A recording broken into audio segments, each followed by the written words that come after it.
It was just another afternoon in the park, or so it seemed. A young black boy with a camera, a quiet trail, and a patrol officer with something to prove. But when that officer unleashes a K-9 unit on a child for doing nothing more than taking pictures, he thinks he's asserting control. What he doesn't know is that the boy's father is no ordinary man. He's the one person who can expose the truth, dismantle the silence, and demand justice, with the badge to back it up. What follows is a powerful collision of fear, authority, and unshakable love. And trust me, you won't believe how it ends. Let us know where you're watching from and what moment hit you hardest. Drop a comment below. And don't forget to like, subscribe, and share this story if it speaks to something you've seen or felt before. It was supposed to be a peaceful Saturday afternoon, the kind of day where the sun filters gently through the leaves, where time slows down just enough for you to feel like the world isn't all noise and chaos. That's what 12-year-old Marcus Delaney believed as he laced up his sneakers, slung his camera over his shoulder, and headed out the front door with a smile on his face. Elmwood Park wasn't far, just 7 blocks from the small brick house he shared with his father on the edge of town. It was quiet there, full of tall oaks and winding walking trails, and Marcus loved it for one reason: the birds. Cardinals, finches, blue jays. He'd learned to recognize them all.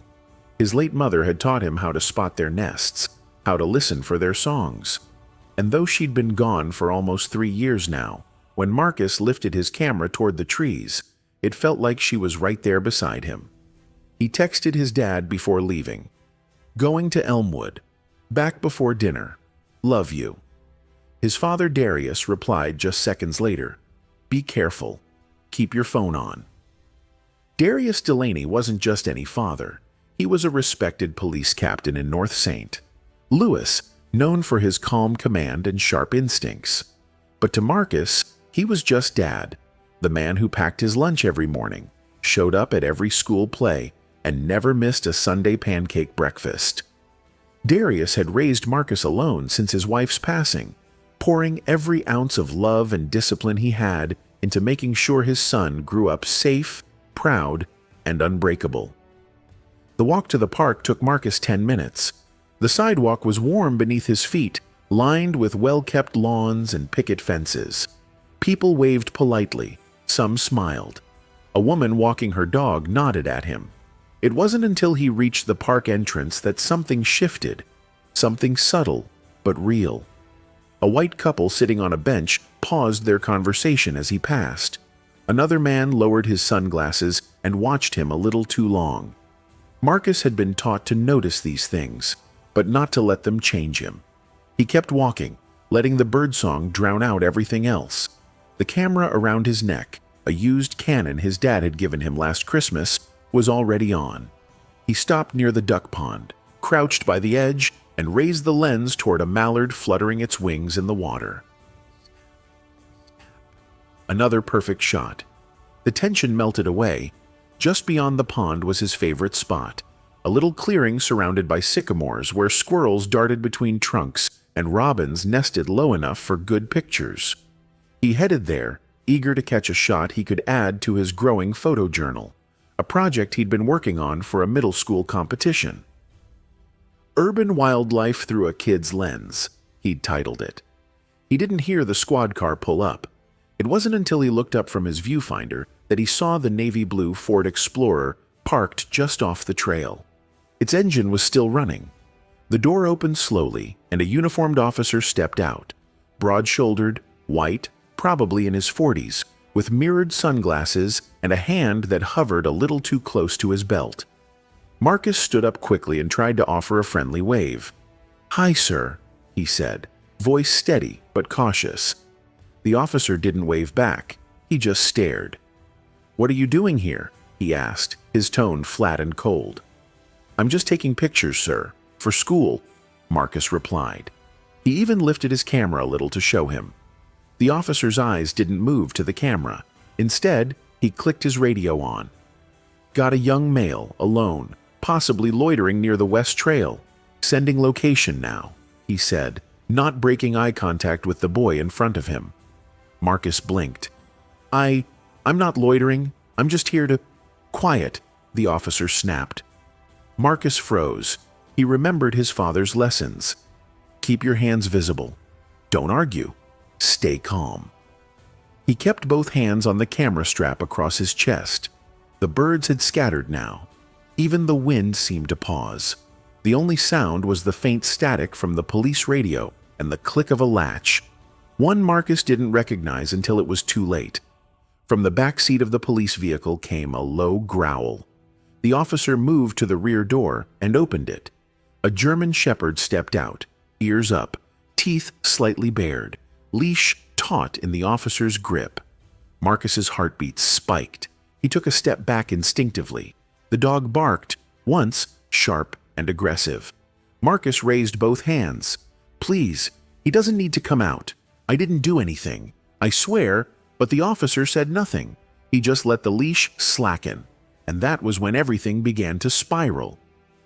There's something chilling about the way silence settles over a place when something's not right. The kind of silence where even the birds seem to stop singing, where the wind pauses mid-sway through the trees. That's what Marcus felt the moment that dog locked eyes with him. It was no longer just a walk in the park.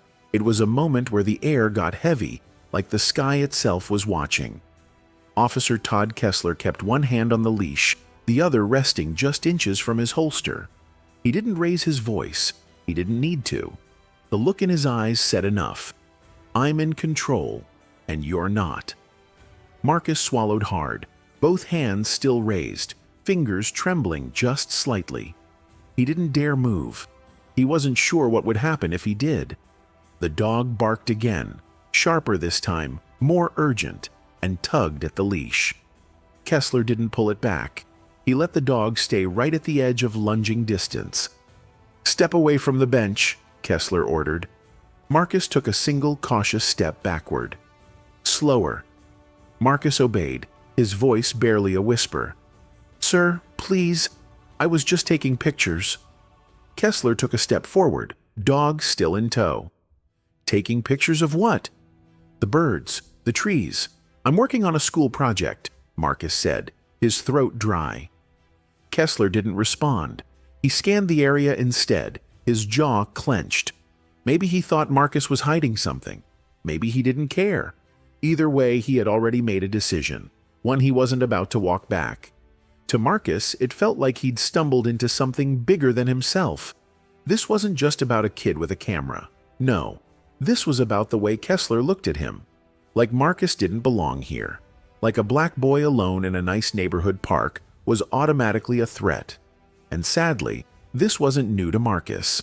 His dad had taught him about this kind of thing early on. The quiet rules no one wrote down, but everyone like them understood. Never run. Always announce your actions. Don't wear your hoodie up in unfamiliar places. Speak clearly. Keep your hands where people can see them. And above all, survive the moment. No matter how unfair. Just get home. But nothing his father ever told him had included what to do if a cop brought out a dog. From across the park, a jogger slowed, watching from a distance. A man with a stroller paused at the end of the path, unsure of what he was seeing. And somewhere, someone had pulled out a phone, but no one had stepped in. Not yet. Kessler leaned slightly toward his radio, keeping his eyes on Marcus. "This is Officer Kessler. I need backup at Elmwood Park, West Trail. Possible trespassing. Individual is not complying." Marcus's voice cracked. "That's not true. I haven't done anything." But the words felt small, weak, like tossing feathers at a wall. The radio crackled back. 10-4, unit en route. Marcus could barely breathe. His hands were going numb from being held up so long, but he didn't dare lower them. The leash jerked again. The dog was getting more agitated, feeding off Kessler's energy, or maybe off Marcus's fear. Then, something strange happened. Kessler's hand loosened on the leash, just slightly. Marcus noticed. The dog noticed too. It lunged forward, only stopped by the last few inches of restraint. Marcus stumbled back. Stop! He yelled, panicking. The officer snapped, You don't give me orders. I'm just trying to go home. Kessler stepped closer, lowering his voice but sharpening the edge. You people always think you can talk your way out of things. Marcus blinked. His heart thudded in his chest, louder than the wind. You people. There it was, the line that drew itself in the air between them. He wasn't a boy anymore, not to Kessler. He wasn't someone's son, someone's student, someone's promise. He was just another black kid in the wrong place. Marcus felt the tears sting the corners of his eyes, but he wouldn't let them fall. Not here, not in front of this man, not in front of that dog. And then, the sound of tires on gravel. Another police cruiser pulled up, marked this time. 2 officers stepped out, 1 male, 1 female. Kessler turned his head slightly to acknowledge them. Got a situation here, he called out. Could use some help detaining. The male officer glanced at Marcus and frowned. The kid? He's been uncooperative, Kessler said. Could be casing the area. Said he was taking pictures. The female officer looked at the boy, her brows pulled together. What kind of pictures? Marcus said nothing. His throat had closed up. The dog was still growling. Son, she asked gently now, do you have ID? I'm 12, Marcus managed to say. I don't carry ID. She looked at Kessler. You let the dog out? Standard protocol, Kessler replied. Didn't know if he was armed. The woman stared at him. He's holding a camera. Kessler's voice grew more defensive. Could have been a cover. You know how they... She cut him off. Number I don't. A pause, and then a voice, crackling through Marcus's phone. It was still in his pocket, still on call. And now, a man's voice came through, strong and unmistakable. Marcus, are you safe? It was his father. Kessler's head whipped around. Who is that? Marcus pulled the phone from his pocket and held it up. The screen read, Dad, connected. I'm here, Marcus whispered. The female officer leaned in. Sir, who are you? The voice on the phone replied firmly. This is Captain Darius Delaney, St. Louis Metro Police. The park went quiet again. Even the dog stopped growling. Something had shifted, but this time it wasn't fear. It was power, the kind of power that walks softly but carries weight. And it had just arrived through a speaker from a man no one expected. And the officer who had thought he was in control, he had no idea what was coming. A second passed, then another, and then everything seemed to move at once. Officer Kessler snatched the leash tighter, yanking the dog to heel, but the moment had already spiraled beyond his grip. The other officers stood still, eyes flicking between Marcus, the dog, and the glowing phone in his trembling hand. Captain Darius Delaney's voice came again through the line, low and commanding. Marcus, listen to me. I'm en route. Do not move. Do not run. I will be there in 5 minutes. The calmness in his tone didn't match the storm brewing on the other end of that call, because back at St. Louis Metro HQ, Darius had already stormed out of the building. He hadn't waited for a driver. He hadn't even changed out of his uniform. The moment his son's voice cracked through the phone, terrified, pleading, Darius had only one thought in his mind: get to my boy. But 5 minutes can feel like a lifetime when you're 12 years old and the officer in front of you is still staring at you like a threat. Marcus stayed frozen, heart pounding so loudly he couldn't hear the birds anymore. He couldn't hear the other officers speaking in low tones behind him. All he could hear was the voice in his ear, his father's voice, repeating over and over, I'm on my way.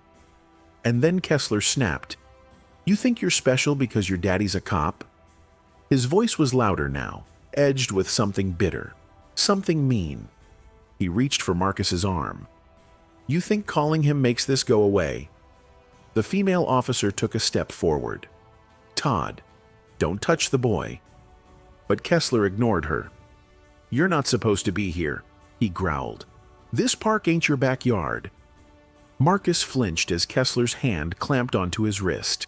Not violently, but firm, authoritative. The way a man touches someone when he wants to remind them who's in charge. The German shepherd at his side barked again, feeding off the tension, the smell of adrenaline in the air. "Get your hands off me," Marcus whispered. It was barely audible, but it was enough. Kessler's grip tightened. "You don't give me orders, boy." And then, through the trees, came the sound of fast-moving wheels over gravel, tires screeching just enough to raise dust. A black unmarked SUV skidded into view near the park's service road entrance. The doors flung open before the vehicle even came to a complete stop, and out stepped Captain Darius Delaney in full uniform. Badge gleaming under the sun, sleeves rolled to his forearms, sidearm on his hip, and his eyes locked on the man with his hand on his son. Kessler didn't notice right away, but the other officers did. They stepped back instinctively. The female officer, Detective Rowe, took a breath. "That's the father." Kessler turned just as Delaney closed the distance in long, purposeful strides. "Remove your hand," Darius said. Not yelled, not barked, just stated. A fact, a command, a warning. Kessler's hand dropped. The dog went quiet. "Marcus," Darius said, moving in front of his son. "You okay?"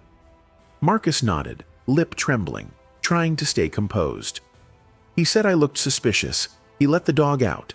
I didn't do anything." Darius turned back to Kessler. His face was stone. This officer released a canine on a child with no cause. Kessler straightened his stance. "Captain, he was uncooperative. I had reason to believe he was a threat." Darius cut him off. "Did he raise his voice? Did he charge you? Did he brandish anything? Was he carrying a weapon?" Kessler shifted uncomfortably. "He had a camera," one of the other officers mumbled under his breath. Darius turned toward the other officers. "Did any of you witness aggressive behavior from this child?" Silence. "Any?" More silence. The detective, Rowe, finally spoke. "Sir, I think there's been a misunderstanding." "No, Detective," Darius replied evenly. "There's been a violation, and now there will be accountability." He looked back at Kessler. "You drew your weapon?" Darius asked. "No, sir," Kessler replied quickly. "But you released a trained canine on a minor?" "I didn't release him," Kessler lied. "I simply opened the door to keep the dog alert. Procedure." "Procedure?" Darius's voice dipped a tone lower. "Procedure is calling for backup. Procedure is de-escalation. Procedure is not putting a dog in a child's face because you don't like how he looks holding a camera in a public park." Kessler clenched his jaw. "With all due respect, sir." "With all due respect, Officer Kessler." Darius stepped closer, his voice steady, his badge now inches from Kessler's face. "This boy is my son. You targeted him. You tried to intimidate him. And if that leash had slipped, if that dog had bitten him, we wouldn't be standing here having a conversation." Kessler said nothing. Behind him, the female officer lowered her gaze. The others stood stone still. Darius turned to them both. "I'll need all your badge numbers and body cam footage, starting now, and I'll be filing a formal complaint with Internal Affairs before the end of the hour." "You can't do that," Kessler muttered. Darius snapped around. "Can't? You must not know who I am." He pulled his ID wallet from his chest pocket and flipped it open. "Captain Darius A. Delaney, Metro Police, Internal Investigations Division." And just like that, Kessler's face drained of color. Marcus, still standing behind his father, exhaled for the first time in what felt like years. The tide had turned, but Darius wasn't done. He turned to his son, crouched to his level, and placed a hand on his shoulder. "Look at me." Marcus met his father's eyes. "You did everything right," Darius said gently. "Everything." "I was scared," Marcus whispered. "I know," Darius replied. "And you're safe now." He stood and turned back to the group. "Take the dog back to the vehicle. End this scene and tell your supervisor to expect my call." As the officers moved to comply, Darius wrapped an arm around his son and began walking him slowly out of the park. Each step away from that moment felt like reclaiming something: dignity, safety, breath. But behind them, Todd Kessler remained frozen. Not because he feared punishment, but because, for the first time in a long time, someone had made him feel small, and he had no idea that this was only the beginning. The thing about witnessing something unjust, it doesn't leave you. It sits in your bones, even if you weren't the one it happened to. It lingers behind your eyes every time you close them. That's how it was for Dorothy Jennings. She'd only gone out that afternoon to feed the ducks. Same routine she'd had for nearly 20 years since her husband passed. A little stroll, a handful of cracked corn in her jacket pocket, and a quiet bench beneath the oak tree that curved just right to shield the sun. Elmwood Park had always been her place of peace, but what she saw that day shattered that peace like glass underfoot. She'd noticed the boy, Marcus, when he walked past her bench. She remembered how polite he was, nodding with a shy smile as he passed. She noticed the camera around his neck, the way he moved carefully, like someone who paid attention to the world. That wasn't a boy causing trouble. That was a boy with a purpose. And then, just minutes later, the police showed up. She didn't like the look in that officer's eyes. Kessler, she'd later learn his name. She knew that look. She'd seen it during the civil rights marches in the 60s when men in uniform looked at kids with signs and saw threats instead of students. That same look, cold, calculating, ready to strike before understanding. Dorothy stayed quiet at first. She told herself not to assume. Maybe it was just a misunderstanding. Maybe he'd come over and ask the boy a few questions and be on his way. But then she saw the dog. She stopped mid-step. The officer had opened the back door of his cruiser. The German Shepherd barked, teeth flashing, and the boy, Lord help him. He looked like he'd been turned to stone. Dorothy's heart pounded in her chest. Her breath caught. This wasn't procedure. This wasn't protection. This was intimidation. She pulled her flip phone from her coat pocket. It wasn't fancy, didn't take video, but she could still dial. And she did. 911, what's your emergency? I'm at Elmwood Park, West Trail. There's a police officer confronting a young black boy. He's got a dog out, and the child hasn't done a thing wrong. He's just taking pictures. The operator asked her to stay on the line. Dorothy didn't. She hung up and started walking. Fast. Her hands were shaking. She didn't know what she was going to do. She just knew she couldn't sit on that bench and do nothing. Not this time. Not when that boy could have been her grandson. Or anybody's grandson. By the time she reached the clearing, more officers had arrived. She stayed back, out of the way, but she kept watching. Watching how Marcus stood with his hands up. Watching how the other officers didn't intervene. Watching how the officer who started it all kept gripping that leash like he was holding back a weapon. And then the SUV arrived. Dorothy didn't know who the man was, not at first, but she knew power when she saw it. She knew the way the others stepped back meant something had shifted. She watched as the man, tall, broad-shouldered, dark-skinned, and composed, strode across the park like he owned the ground under his boots. And the moment he said the word, son, everything made sense. Captain Darius Delaney. She would learn his name later when it was on every TV screen in Missouri. But at that moment, all she saw was a father. A father who was not going to let this slide. A father who came not to beg, not to plead, but to correct. And correct he did.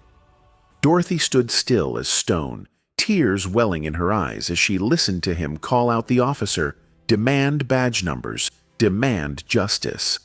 There was something sacred about that moment, something that said, enough. When they left the park, Dorothy stayed behind. She walked to the bench where Marcus had stood. The lens cap from his camera still sat on the ground where it had fallen. She picked it up carefully, brushing off the dirt. She'd return it to him later, she thought. when she could. That night, she couldn't sleep. She called her niece, who worked for a local news affiliate, and told her everything. "I don't want to be anonymous," she said. "Put my name on it. Let them hear it from someone who's lived long enough to know what's right and what isn't." The next morning, Dorothy Jennings's interview aired on the 7 o'clock news. Her voice cracked with age and emotion as she recalled every detail. The boy's fear, the officer's tone, the dog, the call to 911, the arrival of Captain Delaney. Her words spread fast. People online shared the video clip, praising her for speaking up. "We need more Dorothys," someone wrote. But for Dorothy, it wasn't about praise. It was about conscience. Because she'd seen too many things in her life, seen too many people look away when injustice happened right in front of them. She refused to be one of them. The story started to snowball. More witnesses came forward. A mother who had been at the park's playground said she saw the officer pacing before the boy even arrived. A teenage jogger who caught part of the incident on video uploaded the clip to social media. It showed Marcus backing away, hands up, the dog barking, the officer closing in. The footage went viral in less than 12 hours.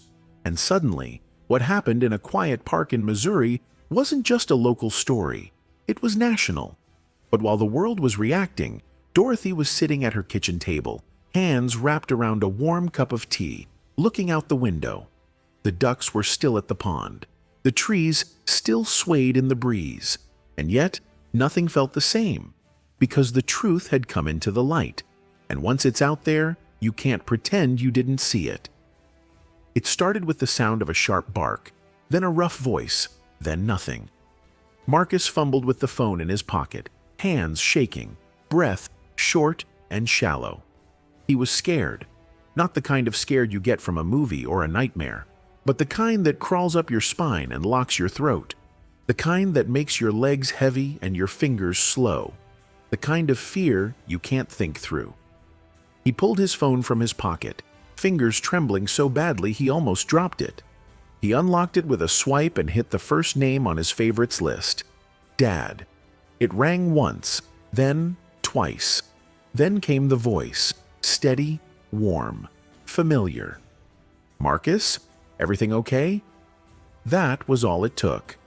1 second of hearing his father's voice, and the tears finally broke through. "Dad, he let the dog out." Darius's entire world narrowed to that sentence. He had been reviewing case files in his office, finishing up paperwork for a disciplinary review when the call came in. The sunlight had been coming through the blinds. He had a half-full coffee cup and a pen in hand, and suddenly everything stopped. "What dog?" he asked, already standing. "The officer, in the park. He said I looked suspicious. He told me to back away. Then he let the dog out. Dad, I didn't do anything." Darius was out of the office and moving fast. "Where exactly are you?" "Elmwood, West Trail, by the duck pond." Darius's voice dropped to a lower register. It was a tone that meant action. That meant no room for doubt. "Stay on the phone with me. Do not hang up. Do not move. Keep your hands where they can see them. Do exactly as you're told. I'm on my way." His feet hit the pavement hard as he stormed out of the precinct. He didn't call for backup. He didn't wait for a protocol briefing. He was a captain of internal investigations, sure, a commanding officer, respected and known.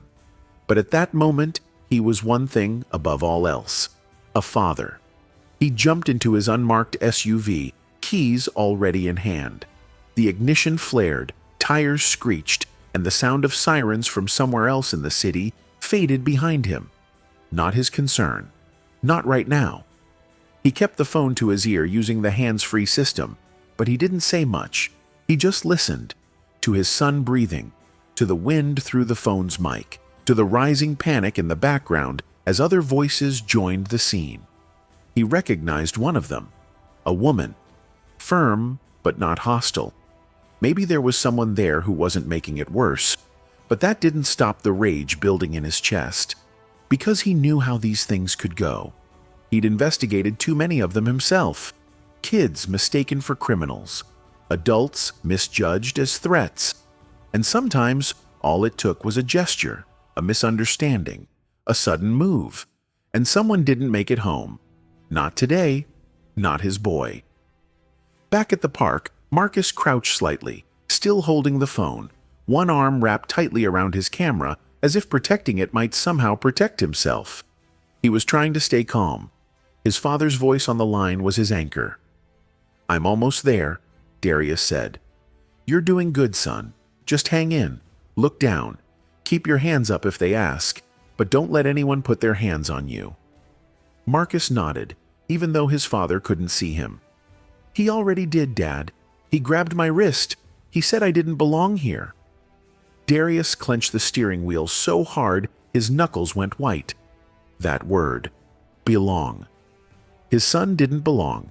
In a public park, in the town where he paid taxes, where he coached youth basketball, where he shopped for groceries just like everyone else.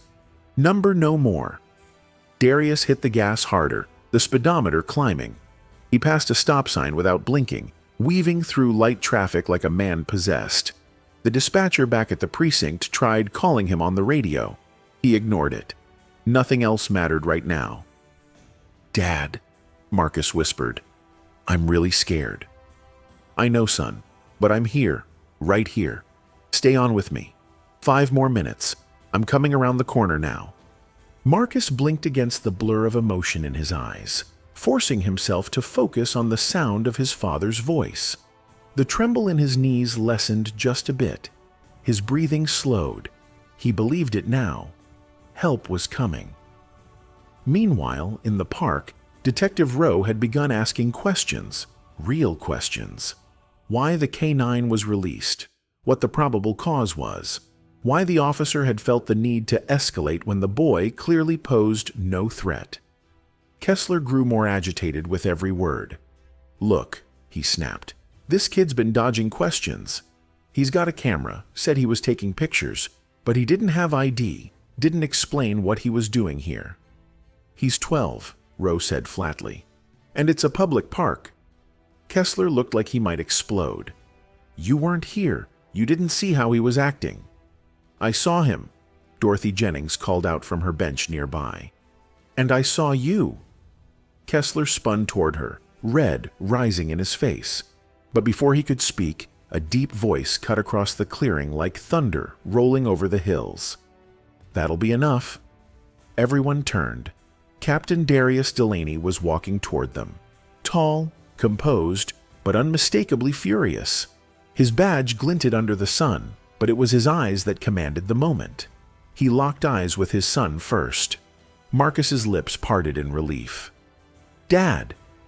Darius reached him in 3 strides, wrapping his arms around the boy, pulling him close. "I got you," he whispered.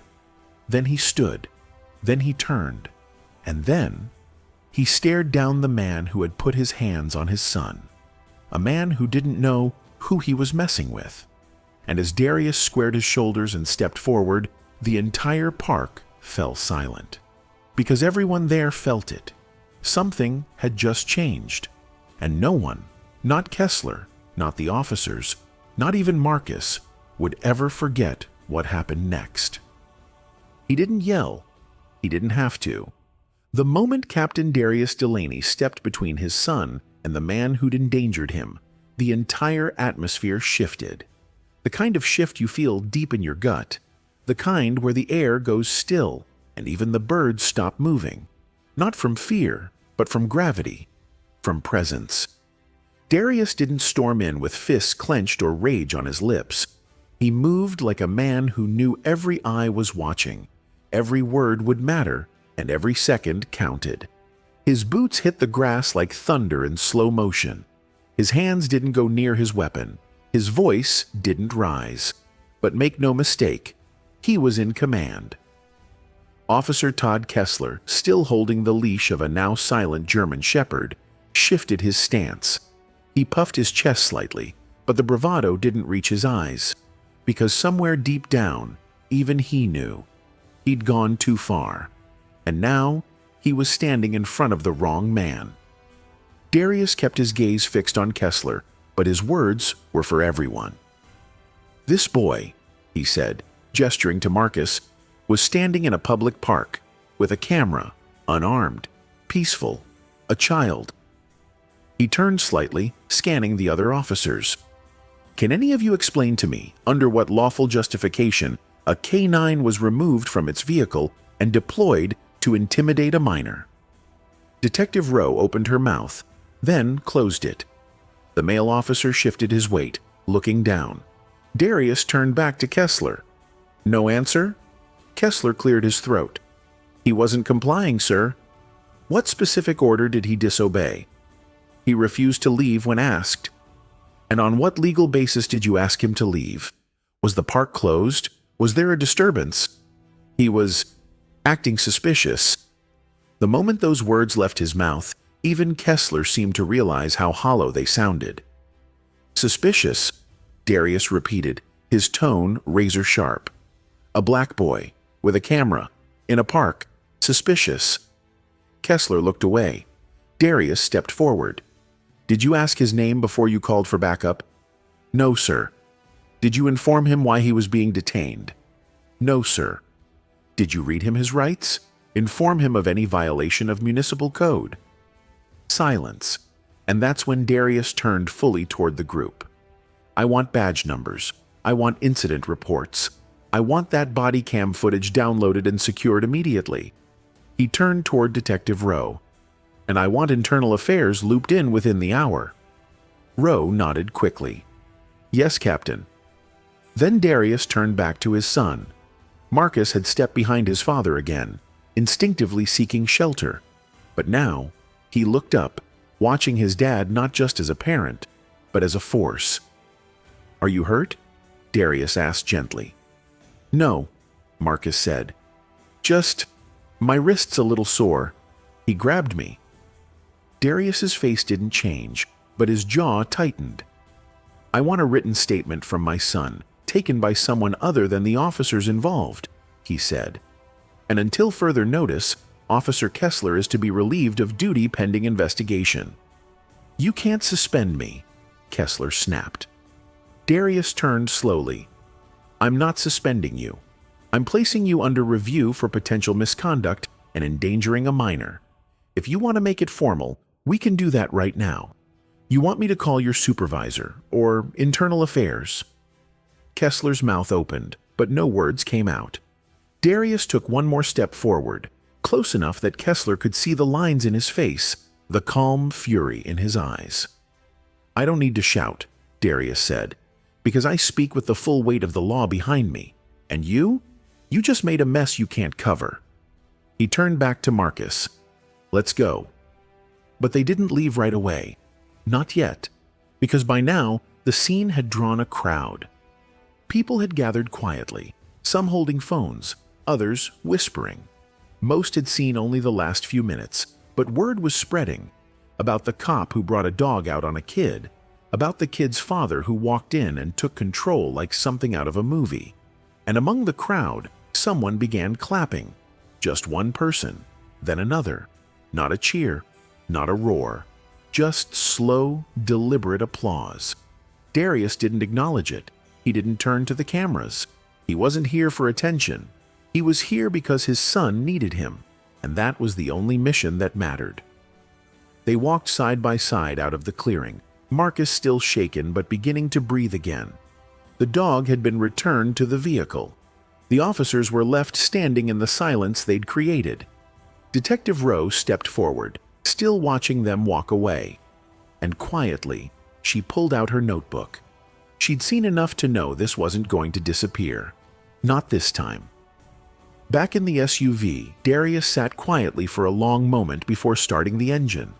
The keys jingled softly in his hand. "Dad?" Marcus said, staring straight ahead. "Yeah?" "I was really scared." "I know," Darius replied.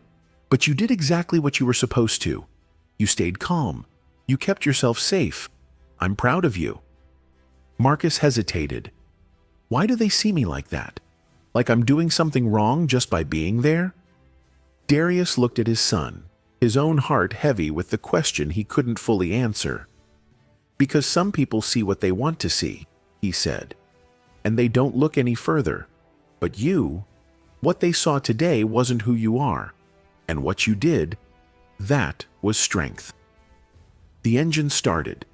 They drove in silence for a while, and outside the window, the trees kept swaying, and the birds kept flying, and the park looked the same as it always had.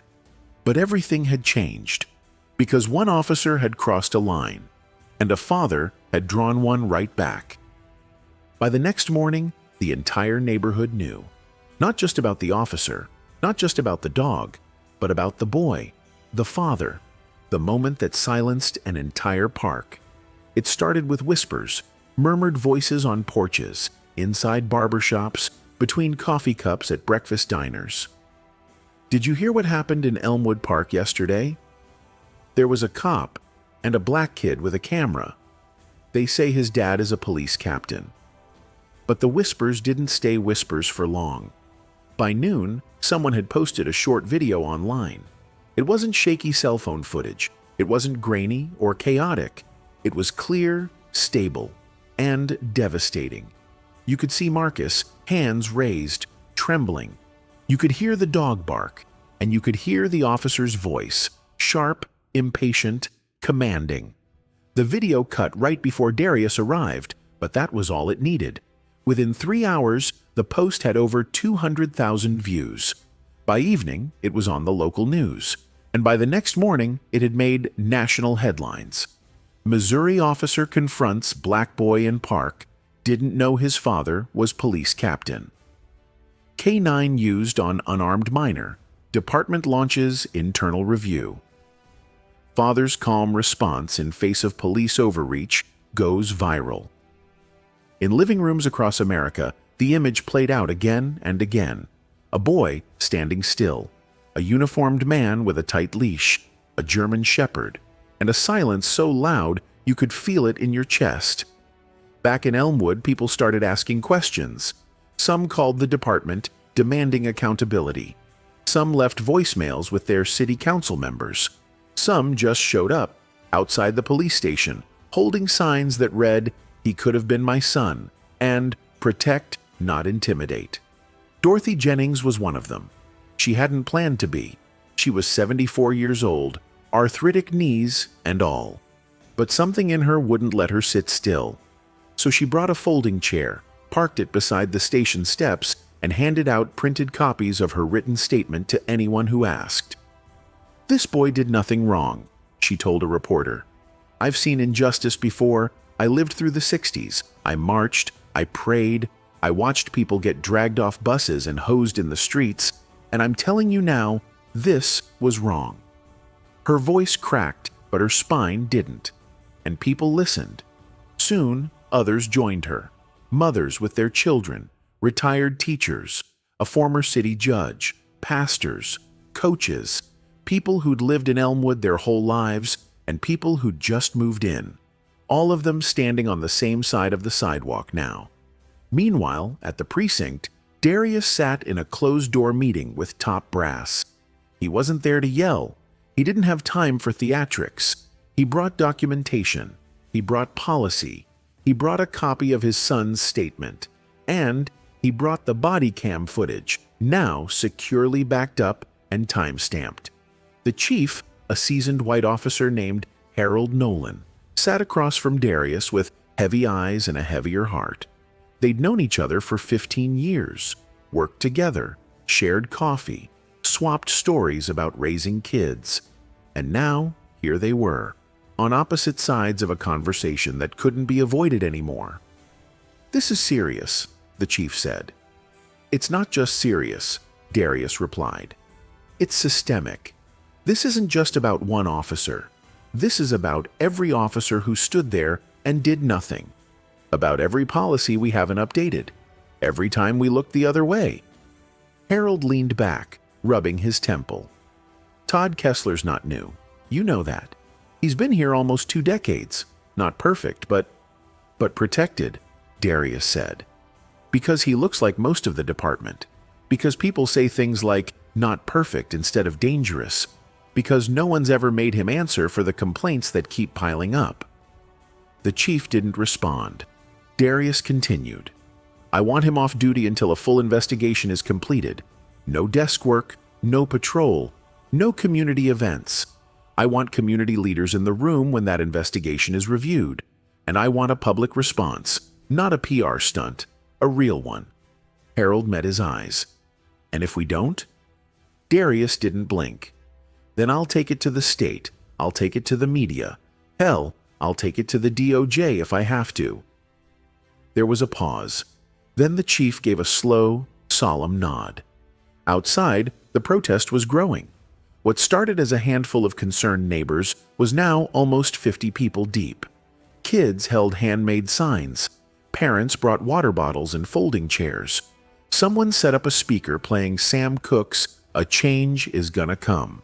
Someone else brought poster boards and markers for anyone who wanted to write their own message. Marcus watched it from the window of his dad's car. He didn't say much. He hadn't since the park.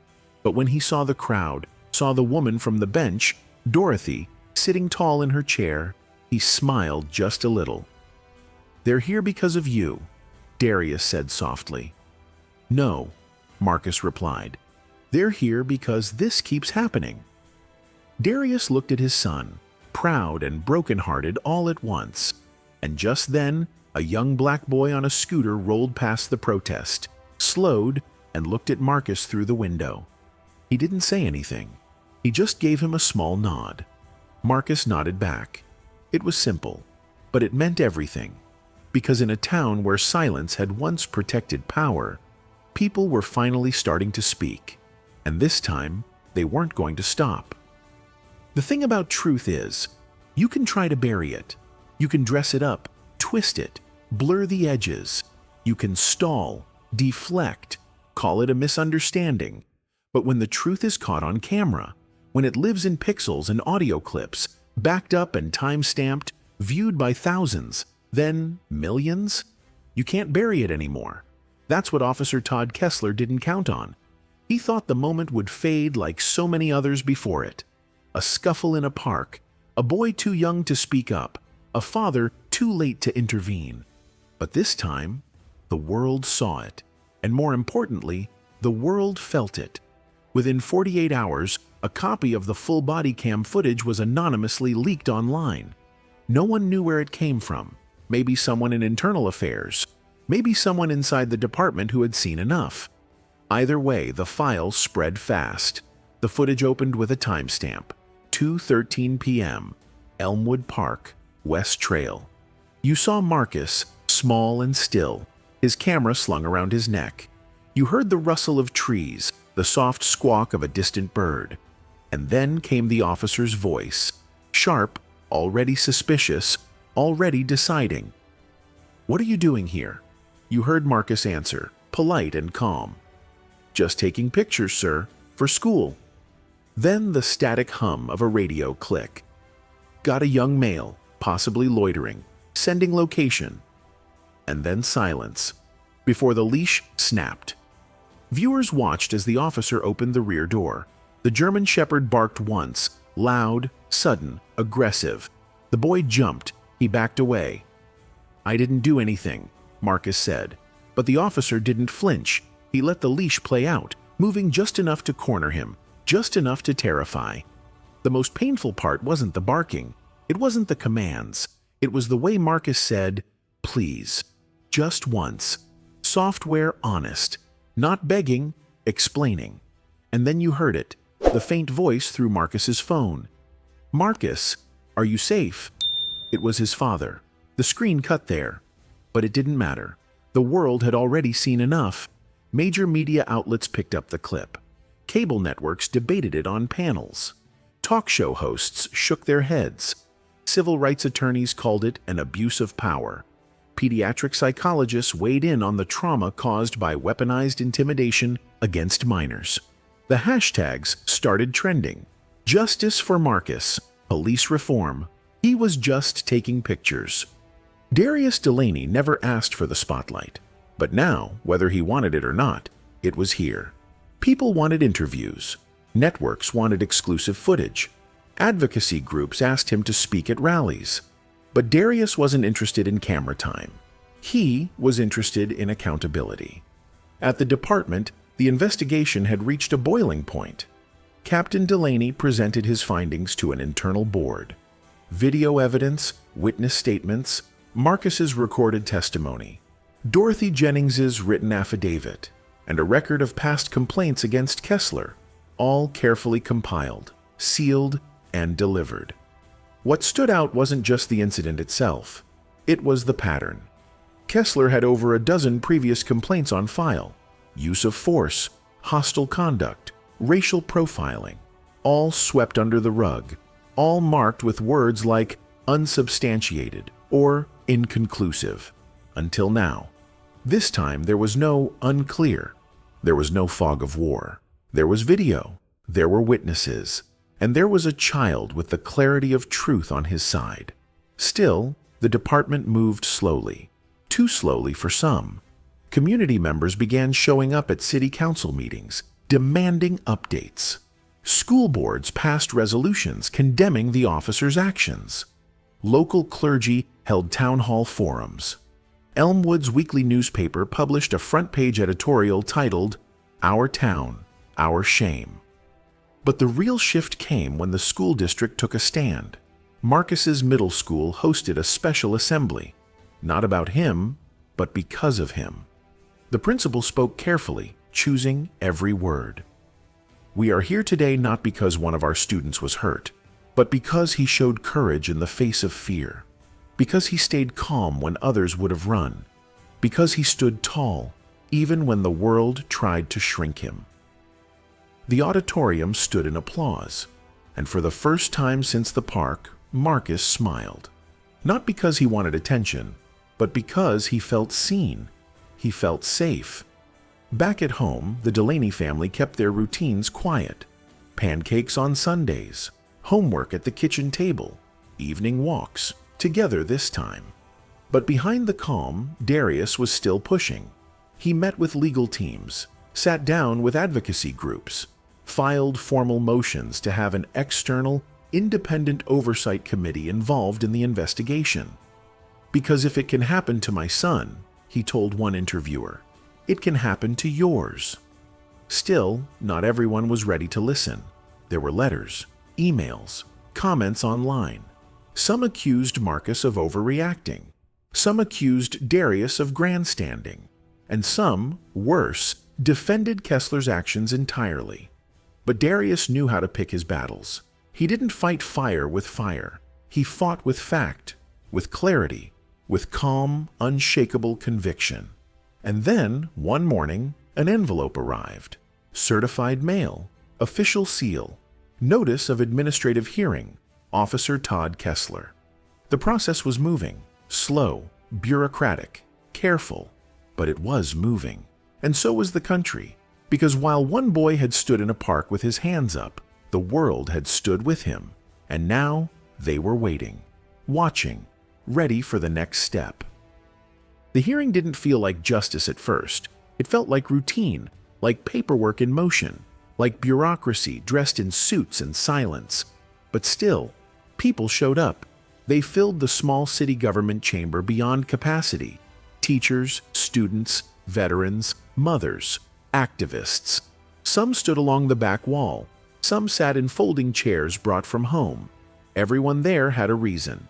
Some had sons who looked like Marcus. Some had stories of their own. And some just came because they couldn't forget what they saw in that video.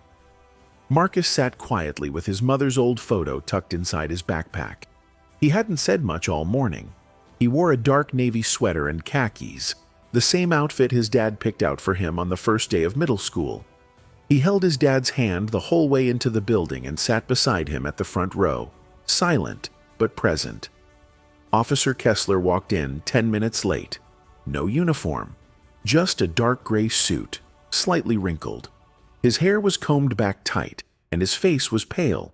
He looked smaller somehow, less like the man who'd held a dog leash with authority, and more like a man who didn't expect the world to look back at him this hard. He didn't make eye contact with Marcus, not once. The panel of 5 city officials called the meeting to order. Cameras were allowed, but no live broadcasting. Reporters scribbled notes. Lawyers whispered. The air felt like it had weight. The first hour was procedural. Internal Affairs presented its report. The footage was entered into public record. So were complaints from prior years. Several of them had been closed without consequence, until now. Then came the witness statements. Detective Rowe was first. She spoke clearly, carefully. She admitted she hadn't stepped in as soon as she should have. But she also said this: "It's the first time I feared that doing nothing would make me complicit in something I'd never forgive." Then came Dorothy Jennings. She needed help up the steps. She unfolded her written statement and read it slowly, her voice cracking but unwavering. "I watched a boy being treated like a criminal for existing. I watched a man use his badge as a weapon, not a shield. And I ask this committee, what kind of city do we want to be?" Her words echoed through the chamber. There were tears in the back rows. And then they called Darius Delaney. He stood slowly, adjusting the collar of his uniform. But there was something different in his expression. This wasn't Captain Delaney. This wasn't the man who commanded precincts or wrote policy. This was Marcus's father. He approached the front podium, paused, and took a breath. Then he began. "My name is Darius Delaney. I've served in law enforcement for over 23 years. I've trained officers. I've held them accountable. I've built trust with communities who had every reason not to trust us. But today, I'm not here as a captain. I'm here as a father whose 12-year-old son was treated like a suspect, not a student. A father who watched his child raise his hands, not to celebrate, not to play, but to protect himself from a man who should have known better. A man who wore the same uniform I wear every day. And I need this committee to understand something. That moment could have ended differently. That leash could have slipped. That dog could have lunged. And I could have been attending a funeral instead of speaking here." The room was silent. No coughs, no rustling, just silence. He looked directly at the panel. "If we can't protect our children from our own officers, then what exactly are we protecting? If our procedures allow fear and prejudice to go unchecked, then our policies mean nothing." My son was polite. He was calm. He followed every instruction, and he was still seen as a threat. Not because of his actions, but because of how he looks. And that truth hurts. It hurts because I've dedicated my life to this badge. It hurts because I believed we were better than this. And it hurts because now I have to teach my son that doing everything right still doesn't make him safe. I'm not asking for a scapegoat. I'm asking for accountability. And I'm asking this city not to sweep this away. Because this moment, this boy, deserves more. When he stepped back, the room didn't erupt in applause. It didn't need to. The silence said enough. The panel called for a recess. Outside the chambers, a crowd had gathered. Some had watched through the hallway windows. Others stood in vigil. No one was shouting, no chants. Just people standing quietly, holding signs, and waiting for the city to do what it so often refused to do. Act. Later that afternoon, the panel returned. They read their findings aloud. Officer Todd Kessler had violated department protocol regarding use of force. He had failed to follow standard identification and engagement procedures. And he had exercised poor judgment that resulted in the traumatization of a minor. Effective immediately, Officer Kessler was to be terminated. He stood as they read the words, but didn't speak. His attorney whispered something, but he didn't reply. He simply gathered his papers and walked out through the back door, alone. As the announcement rippled outside, someone in the crowd whispered, "They did it." Someone else whispered back, "No, they finally did it." Marcus stood beside his father as they walked out through the front doors. Cameras flashed, reporters leaned in. But Darius raised one hand, not in anger, not in command, but in quiet thanks. Marcus squeezed his father's hand. And for the first time in days, he didn't feel small. He felt heard. He felt protected. And for the first time in his life, he saw what justice could look like when people demand it. The park was quiet again. Same trees, same walking trails, same slow breeze moving through the leaves. But something felt different now. Maybe it was the way the birdsong seemed louder, freer. Maybe it was the way neighbors greeted each other more gently when they passed on the paths. Or maybe it was just the weight that had been lifted, the knowledge that, for once, the right thing had been done. It had been a week since the hearing, a week since the cameras had packed up, since the crowd had dispersed, a week since the name Marcus Delaney had been on every news station in the state. Headlines faded. Journalists moved on. But some moments don't disappear just because the spotlight does. Some moments live on in memory. And for Marcus, that moment was today. He stood in the same place where everything had happened. The West Trail near the duck pond. The spot where he'd crouched down to capture a shot of a mallard with its wings spread. He had that photo saved now, printed and framed. It sat on his nightstand, a reminder of who he was before that officer tried to take that piece away. Beside him stood his father. No badge today, no uniform. Just a soft flannel shirt, worn jeans, and a quiet presence. Darius had suggested they come back here, not because he wanted to relive what happened, but because sometimes healing means reclaiming the place where pain tried to plant itself. Marcus adjusted the strap of his camera. It was the same one from that day, scuffed now, but still working fine. He hadn't used it since the incident. Not once. But today, he carried it again. For himself. For his story. Darius looked over at him, eyes steady. "You ready?" he asked. Marcus nodded. "Yeah." They walked the trail slowly, passing the spot where the police cruiser had parked, the place where Dorothy had watched, the place where the dog had barked. And then they reached the clearing. No signs, no caution tape, just open space. Marcus looked around, breathing deeply. "It's smaller than I remembered," he said quietly. "That's what fear does," Darius replied. "It makes everything look bigger." Marcus looked up. "Why'd you want to come back here?" His father took a long pause before answering. "Because this is where the story changed," he said. "But it's not where it ends." They stood in silence for a few seconds, letting the wind pass between them. "You know," Darius said, his voice softer now, "I was scared too." Marcus blinked. "You were?" Darius nodded. "When you called me, I didn't know what I was driving into. I've been in this job for over 2 decades. I've seen how fast things can go wrong. And the whole time I was getting to you, I kept thinking, please let me get there in time." Marcus didn't say anything. He just looked down at his shoes. "But you saved yourself, Marcus," Darius said. "You kept calm. You did everything I taught you. And more than that, you stood your ground. You made it home." Marcus looked up, eyes glinting with something between pride and ache. "I didn't feel strong," he said. "Real strength doesn't feel like strength when you're using it," Darius replied. "It feels like survival, like breathing when your chest hurts, like speaking when your voice shakes." They kept walking until they reached the bench under the sycamore, the one Marcus always used to sit at when taking photos of the robins. It was still there, untouched. Darius gestured toward it. "Sit with me?" Marcus nodded. They sat. For a while they didn't speak. A squirrel darted past. A jogger waved as she passed by. In the distance, a child laughed. Something pure, unbothered, beautiful. Darius finally broke the silence. "I want you to know something," he said. Marcus turned. "You're not just the reason things changed here.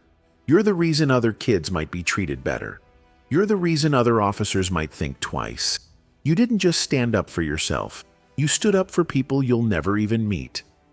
Marcus took that in. Let it settle. Then he looked toward the trees and raised his camera. He clicked the shutter. The sound was small, but powerful. The first photo he'd taken since that day. Darius smiled. "Still got it?" Marcus nodded. "Yeah, I think I do." They sat there a little longer before rising. As they walked back toward the car, Darius put an arm around his son's shoulder. "You know," he said, "the world isn't always fair, and sometimes, even when you do everything right, you still get treated wrong." "I know," Marcus said. "But that doesn't mean you stop doing right," Darius continued. "It just means you do it louder, clearer, with your head up, with people watching, and with people standing beside you." Marcus didn't need to respond. He understood. As they reached the parking lot, a woman passing by stopped and smiled at them. "Hey," she said softly, "I saw what happened on the news. I just wanted to say thank you for speaking out." Marcus smiled politely, then looked up at his dad. Darius nodded, giving the woman a gentle reply. "Thank you for saying something." They climbed into the car. The engine started. As they pulled away, Marcus looked out the window one last time, at the trail, at the trees, at the place where the world had tried to shrink him, and failed. He turned forward, leaned back, and whispered almost to himself, "I'm going to take that photo again tomorrow. But this time, I won't be afraid." And Darius? He didn't say a word. He just smiled, because he knew. His son wasn't just walking out of the park. He was walking into something far more powerful, his future. Sometimes it takes a moment of crisis to reveal the truth about our world and about ourselves. What happened to Marcus in that park wasn't just about one officer or one child. It was about how quickly judgment replaces understanding, and how power, when unchecked, can harm the very people it's meant to protect. But in that same moment, we also witnessed something stronger: the unwavering love of a father, the courage of a child, and a community that decided silence was no longer an option. To those of us who've lived long enough to see history repeat itself, this story reminds us that justice isn't automatic. It's something we have to fight for, again and again. And it starts with showing up, with paying attention, with teaching the next generation how to stand tall without losing their tenderness. Because no matter your age, your background, or your badge, doing what's right still matters. Standing beside the truth still matters. And lifting others when the world tries to silence them. That may be the most important work of all. If this story moved you, please consider giving it a like, subscribing to the channel, and sharing it with someone who needs to hear it. Your voice matters too.